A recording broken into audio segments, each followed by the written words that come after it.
bakit nga nanggugulo na manggugulo si Senator Lacson? So on one hand, stick tayo to the issue. On the other hand, there are some issues, tactical issues, na kailangan mo sagutin kasi kung hindi, masisira main message mo. So kung ang main message natin is good governance, tapos akala ng tao may anomalya sa 700 million. So sabi niya, isipin mo, walang productivity. O bakit ngayon break eh? Everyday ngayon, 25 million. So kung ngayon sasabihin ko, ang grupo ni Lacson at ni Gatchalian, 25 million today, walang nagawa. Tomorrow, 50 million, walang nagawa. O sa Monday, kung 5 araw na, 125 million, walang, naka-break tayo eh. Meron pre-trial eh. Diba? So wag natin lokohin ang tao. So, but sometimes it's strategic na i-expose yung ginagawa nila. So, nakita ko to kasi tandaan nyo, political science yung background ko, yung pinag-aralan ko. And uma-absent ako sa school, sumama lang sa tatay ko because I was really interested in politics. I've been a counselor since I was 21 years old. I've been in government. So what's my point? Nung nakita ko na dumami ang mga congressman na bumabanat sa VP nung 24-25, sabi nung iba, ang dami ng galit. Ako, hindi, naging speaker ako eh. Magaling ang strategy yung speaker. Bakit? Alam kasi nila na sa Pilipinas, we have a two-party system. Diba? Sabi nung iba, multi-party. Hindi, two-party system tayo. Diba? Party on Friday, party on Saturday, election sa Monday, Tuesday, lahat kakampi na sa administrasyon. May maiiwan lang na konting oposisyon. So in a sense, two-party, administrasyon, oposisyon. Diba? Ito yung hindi nila kaya, yung ganitong wordplay. Yung mga cynical na mga statement, yung mga sarcastic na mga statement, yan yung hindi nila kaya. Matalino to eh. Wordplay. O kumbaga bars yan. Sa flip-top bars ang tawag dyan. Yung reference na ginagamit niya, pucha, makatotohanan talaga.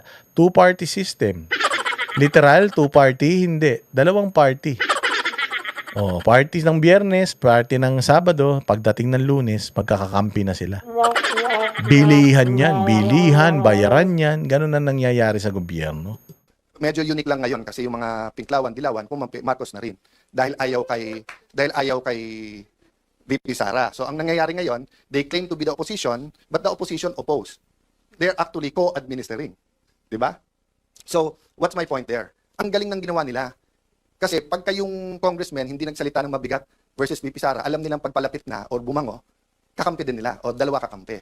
So ang ginawa nila, binitawan, sinusuportahan, ginalit, or whatever. No, I'm not saying hindi conviction ng iba sa Quadcom, etc. I'm point, it was a systematic attack.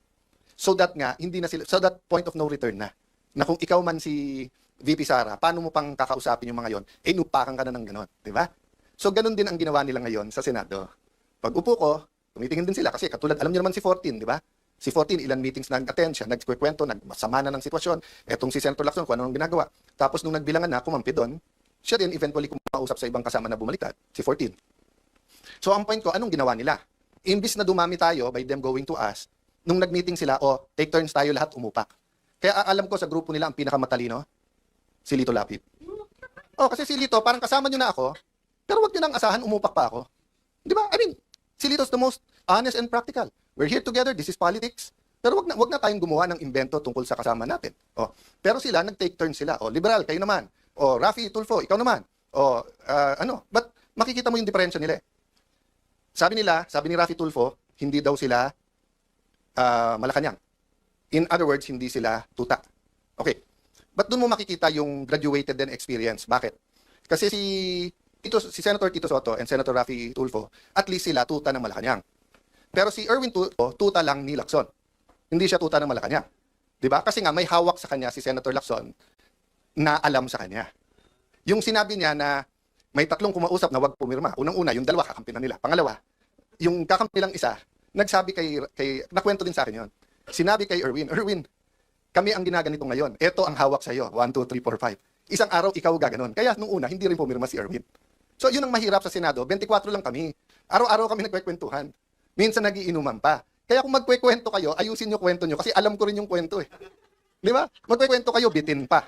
Yung totoo. Erwin Tulfo, isa-isay natin hawak sa'yo. Gusto mo? Yung kontraktor na balik-balik sa office mo. Yung kontraktor sa party. Marami pang iba. Doon muna tayo. Marami pang iba. Diba? Yung kontraktor na balik-balik, yung babae. Na sinundan-sundan pa ng CCTV, tandaan ninyo. Yung magpapaayos daw siya ng biranda ng bahay niya. Ano yon? Yung kontraktor na balik-balik, sino pa?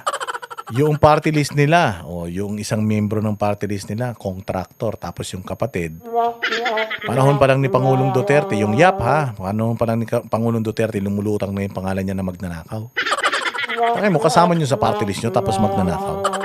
Diba? Hindi kayo nahihiya. Oh, ayan na. 2 years pa lang yan, ha? O 3 years pa lang yan sa pwesto.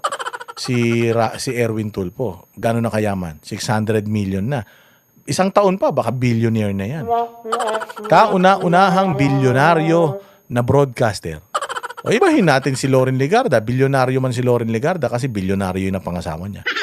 Pero ito si Erwin Tulfo, nagsusustento ka pa ng 10 anak, ha? Nagsusustento ka pa ng mga babae. Di umano.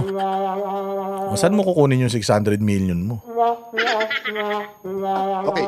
So sabi nung iba, kung sasabihin mong tuta, ano si Senator Lacson? Hindi na po tuta si Senator Lacson, aso na po siya. Matagal na po matagal na eh. Okay. But ano ang ibig ko sabihin sa aso? Anong klase? Iba-iba kasing klase ng aso. Yung kayo po, pagka may utos sa inyo, kayo ay nag-asikaso. Meaning you take care of it. Meron din pong aso-kaso. Ano yung aso-kaso? Tatahol yung aso, kakasuhan. So kung makikita nyo po makikita nyo, ang usual procedure, kaya may affidavit o wala, ang witness itetest mo, huwag mong pababasahin ng affidavit. Kasi baka hindi siya gumawa ng affidavit. Si Senator Lacson, binaliktad niya. Hindi, basahin mo lang yung affidavit. Ay hindi, sandali, payagan mo muna ang DOJ, kunin yung witness, gagawin yung affidavit. Pagbalik, basahin mo yung affidavit. Hindi po yun ang sistema. Nasaan yung mga abogado na kahit kakampi nyo sa Pinklawan? Totoo yun, ha? O, ganyan ang ginawa ni Ping Lacson, hindi ba? Magsasalita. Tapos, dadalhin muna siya ng DOJ. Pagbalik ng DOJ, may supplemental affidavit na. May bago ng affidavit. Tapos yung affidavit pinababasa. Alam mo, dapat yung affidavit hindi binabasa yun. O, ikaw ba, yung affidavit mo, sinusumpaan mo yan. O sige, wag mong basahin yung affidavit mo, ikwento mo mula umpisa hanggang matapos. Kung talagang itong affidavit mo, ikaw ang gumawa nito. Dapat ganun eh. Ikaw naman ngayon, hindi ka magbabase sa hindi mo pinabasa sa kanya affidavit niya, magbabase ka naman sa affidavit niya, doon manggagaling yung mga tanong mo sa affidavit niya. Iko-confirm mo ngayon kung yung affidavit niya naiintindihan ba niya talaga o hindi. Kaya nga 'di ba, nagkaroon ng problema diyan kay Risa Ontiveros, doon kay alias Rene, 'di ba? Kaya nagka-problema kay alias Rene dahil yung affidavit ni alias Rene hindi siyang gumawa eh. 'Di ba? Sinabi niya na hindi siyang gumawa, pinirmahan na lang niya. Pero dito nga baliktad, sa panahon ni Lacson, ganun na nangyari. Basahin mo yung affidavit. Basahin mo. Tapos ang matindi nito, magsasalita na po ako kung ano yung nalalaman mo. Sige, bago ka magsalita, isasama ka muna ni Boying Rimulya sa DOJ, gagawin niyo muna yung script. Obvious naman ang ginawa ni Ping Lacson na yan eh. Yung mga dean ng law school, nakita nyo rin yan eh. Noon time na yun, hindi pa panahon magsalita. Kasi akala natin, tama yung pupuntahan. Hindi. It's selective justice and some of it's not justice. Yung iba doon invento. That's why naiintindihan ko yung sakit nung isa. Nasabi niya, inosente ako pa kakasuhan, plunder pa. Diba? So I won't go there because I don't wanna talk about that now. And pasensya na po kayo. Minsan pa kasi sa putikan yung away, so mapuputikan ka talaga, babato ka rin sa putik. But that doesn't mean as Christians, mag-iimbento tayo. We will use money, we will use PR, we will use etc. Diba? So pasensya na po kayo kung minsan, kailangan kong sagutin. Tactical yon. But going back to the strategic, ano ba ang ating trabaho ngayon? To reveal the truth. The truth about the problem in healthcare. How do people get their healthcare? So, pero habang nire-reveal natin, may balik yan ha. So, yesterday, in-inform tayo ng mga kaibigan natin sa DOH na tinanggal na daw tayo sa system. So, hindi na daw tayo pwedeng mag-refer ng mga gagamutin sa iba't ibang ospital. Yun ang isang pinakamalupit. Dahil sa politika nila, putya, ito kasing mga senador na to, meron yan silang budget. At dun sa budget nila, dun nila kinukuha lahat. Ano yun? Yung mga scholarship. Yung mga lumalapit sa kanila para humingi ng tulong, financial assistance pagdating sa pagpapa-hospital. Halos lahat ng senador, ganyan yan. Kukuha sila ng magagawa sila ng mga endorsement letters, promissory note. Yun yung ipipresent nung hospital, dan sa hospital para ibawas sa kanyang bill kung magkano yung sponsored ng senador. Tinanggal yun kay Alan Peter Cayetano at mukhang tinanggal yun sa lahat ng Cayetano Black, yung minority ngayon. Tinanggal yun. Putsang inang yan. Yun na nga lang yung magagawa mo bilang isang senador. Pinatay pa. Bakit na naman? Kayo na naman ang may-ari. Meron kasi lumapit sa akin nung kaibigan ko. Sabi niya, Boss Dada, baka naman meron kang kilala mga kaibigan natin sa gobyerno na pwedeng tumulong kasi may kamag-anak ko, may sakit, bla bla bla. Pinadala ko sa kanya itong video na to, yung cut version nito na tinatanggal sa kanila yung tinanggal sa kanila yung ano na yun, yung budget na yun. Hindi na sila binibigyan ng budget para doon sa mga humihingi ng financial assistance para sa mga nagpapa-hospital at mga nasa hospital. Imagine, tain yan dahil lang sa galit yung kay Cayetano, yung mga natutulungan ni Cayetano, hindi niya na pwedeng tulungan dahil tinanggalan niyo siya ng kapangyarihan na yun. Tarantado kayo, di ba? That might be the price we have to pay. And we know, we don't have enough personal resources para ipagamot lahat. Pero, we have enough resources to hire buses. So kung by Monday o Tuesday, DOH, hindi kayo mag-ayos, ibubus ko lahat ng kamag-anak ng pasyente para mapirmahan nyo, para mapagamot yung mga pasyente. Kasi hindi naman ako aatras eh. Di ba? May sakit sila, ang dami-dami yung pera, abroad ka ng abroad, Mr. Secretary, picture ka ng picture kasama ng mga nasa vape, di ba? O, tapos, flu shots lang, hindi nyo mabid, hindi makasama. Tapos just because ang tingin mo, wala na ako ngayon sa paningin ng Malacanang, tatanggalin mo yung privilege namin. Oh, Senator Lacson, sir, sabi mo, hindi pwedeng gamitin ang AIX, hindi pwedeng gamitin ang TUPAD, hindi pwedeng gamitin ang MAIP sa politika, at hindi dapat nag-iipitan. Oh, sir, nagsusumbong ako sa iyo. Kung hindi ako magsumbong sa iyo, magsusumbong ako sa Tulfo. Oh, pero, hindi kay Erwin at hindi kay Rafi. Doon ako kay Ben magsusumbong kasi si Ben walang kontrata sa gobyerno eh. 'Di ba? Walang tinatago eh, walang di ba? I'm not close to Mon Tulfo. I'm one of his punching bags, even during the time of Duterte time. Pero si Mon, wala rin kontrata sa gobyerno, sa pag-alam ko. So I respect him. Even if he's not in favor of what I'm doing, kahit tinitira niya ako. I also respect Ben, nakikita-kita ko, di ba? Pero si Erwin at si Rafi, paano ko re-respetuhin ko? Paano ko re-respetuhin? Di ba, alam ko kung sino kayo, anong ginagawa nyo, alam ko kung anong hawak sa inyo. Tapos aaraw-arawin nyo ako Ayan, babae pa more. Alam niyo yun yan na baka nga hanggang nyo sa Senado, dadala kayo ng babae. Ayusin nyo. Hindi kayo bulletproof. Yung bulletproof, baka naman sabihin nyo naman, babarilin. Hindi, bulletproof, figure of speech yun. Ibig sabihin, hindi kayo espesyal. Pag inilabas ni Cayetano lahat ng mga ninyo, mantakin mo kada live ni Cayetano, daan-daan libo nanonood, Diyos ko po. Kahit na milyon-milyon ang inyong mga follower. Kaya naman kayo pina-follow ng mga yan dahil humihingi ng pera sa inyo mga yan. Pero yung pina-follow ba kayo dahil believe sa inyo? Dahil alam nila na mga matitino kayong tao, hindi. Sa media. Magdebate tayo, sabihin nyo yung topic. Yung debate ng katotohanan, debate ng flood control, debate ng contractor, di ba? Huwag tayo magdebate ng kung ano-anong gusto nyong topic na nililihis nyo lang sa mga nangyayari. So again, mga kasama, tama yung narinig nyo, inuumpisahan na kami. Actually, to be fair for a long time, Senator Amy and Senator Bongo, pinagtatanggalan din ng mga pondo. So, ang sabi nila, daan-daan bilyon ang para sa ayuda at hindi ito pwedeng gamitin sa pagpapamango, which is not true also. Nung nagkaroon ng oil crisis, nung simula nung Israel, open na silang may picture, may pangalan sa pagdidistribute eh. Pero okay lang kasi at least nakukuha ng tao. So don't get me wrong as long as yung mga pasyente na asikaso, it doesn't have to pass through my office. Ang problema, pumunta sa opisina nila, sila nagsasabi, pumunta ka sa congressman, senador. Pagpunta naman nila sa congressman, senador, ay, dito sa congressman na to kasi kakampi ng Malacanang. Dito kakampi, di ba? So, let me address myself to Senator Win because paulit-ulit siya nung siya ang chairman ng Committee on Finance. Sabi niya, walang politika sa pondo to. And I believe him. When he was chairman of Finance, sabi niya, walang politika, pare-pareho to. At yung amounts natin bilang mga senador, walang lalamang, pare-pareho tayo. Senator Win, you're now the Senate President. May DOH Secretary ka, namumuliti ka. The ball is in your hands, di ba? Pero papayag ba tayo? Sa atin, ano ba ang isang weekend? Pero yung may sakit na hindi matuloy yung CT scan niya, hindi matuloy yung MRI niya, hindi matuloy yung dialysis niya, that can be fatal, 'di ba? So, sasabihin niyo kami namumulitika, 'yun ang ginagawa niyo. So, sorry. Mapupunta tayo sa politika because we have to fight the daily battles. But my point is strategy versus tactics. Daily battles versus the war. The war is really for the kind of Philippines we want, 'di ba? And 'yun ang last ko sasabihin, we have to articulate that. We have to articulate. So yung mga men and women of God na nandito ngayon na you will be speaking on those topics, pasensya na po kayo kung napunta ako sa daily battles. But that's what we're facing.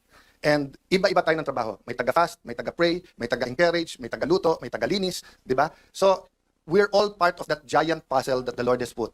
But as long as we said, Lord, use me, Lord, send me, I think we'll be okay. So sa lahat na nagpre-pray for us, lahat ng nagtatrabaho for us, guys, kayo yung inner core. So don't lose faith. Some of you didn't sign up for this, but even if you didn't sign up for it, you had in your mind the kind of Philippines you want. So, di ba, yung balik tayo dun sa na Lord, save mo ako. Pinadalan kita ng helicopter, di ba? So, in your mind, you probably had a different way. Di ba? So kung tingin yung education yung problem, you're probably drafting a super good bill on education. Di ba? Or if you're talking about local government, Alam mo, dito ako bilib kay, kay Cayetano Kasi, spontaneous to. Spontaneous to. Lahat to nasa isip lang niya. Lahat to nasa puso niya. Lahat to, personal experience. At saka, personal knowledge ito. Erwin Tulfo kaya magsalita ng ganyang katagal? Si Rapi Tulfo kaya magsalita ng ganyang katagal? O kaya nila mang ad hominem, pero saglit lang. Mambuburaot lang yan, magbababoy lang yan, yun lang kaya nilang gawin. Kaya nila mag-articulate ng ganitong klase ng ganitong klase ng speech. Walang binabasa, walang guide, basta kung ano lang yung issue, dire-diretso lang. Si Ping Lacson, kaya niya to? Si Ping Lacson, magdi-deliver ng speech yan dyan sa plenaryo. Binabasa din yan. Parang lalaking Ontiveros yan eh. Minsan nga, babasahin na lang, mali pa yung pagkakabigkas eh.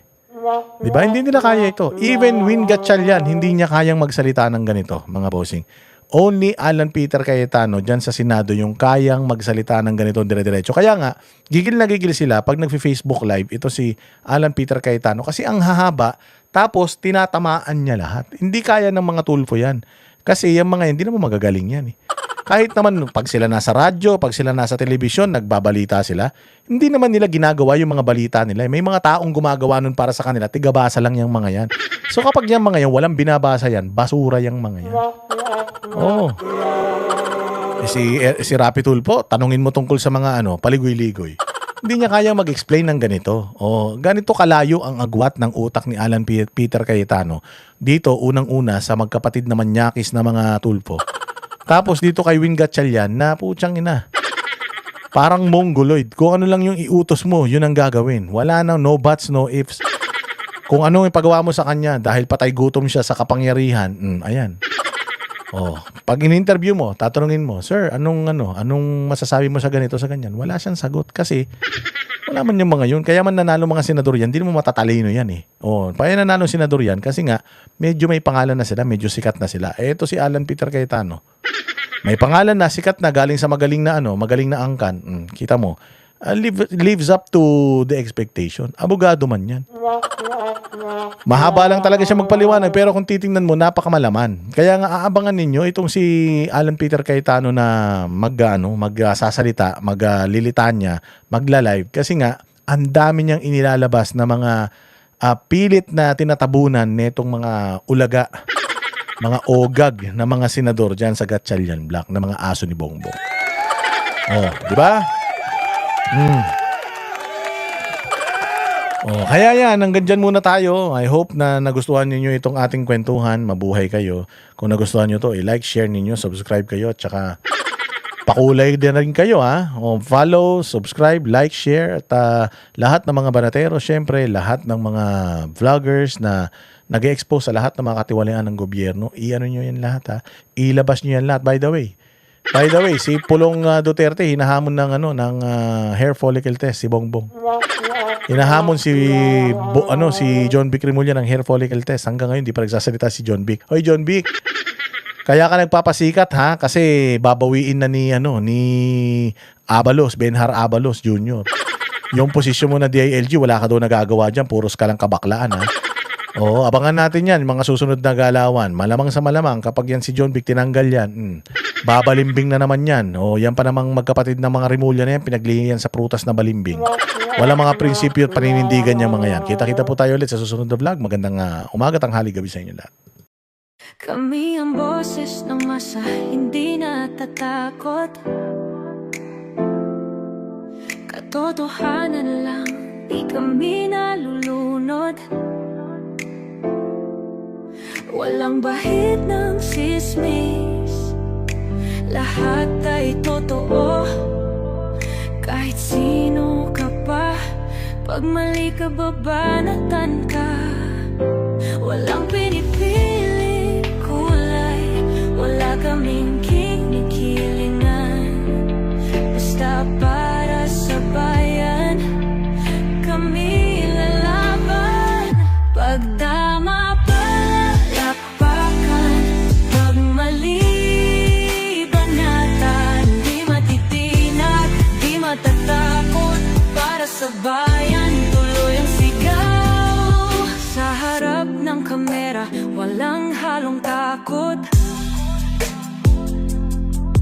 mga baluktot, lahat kayo'y tutumba.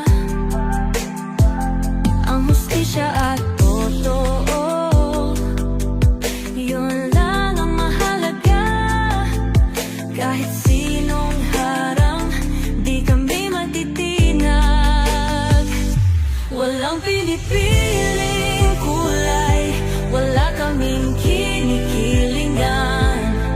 Basta para sa bayan, kami lalaban. Pag tama palakpakan, pag mali banatan, di matitinag, di matatakot. Para sa bayan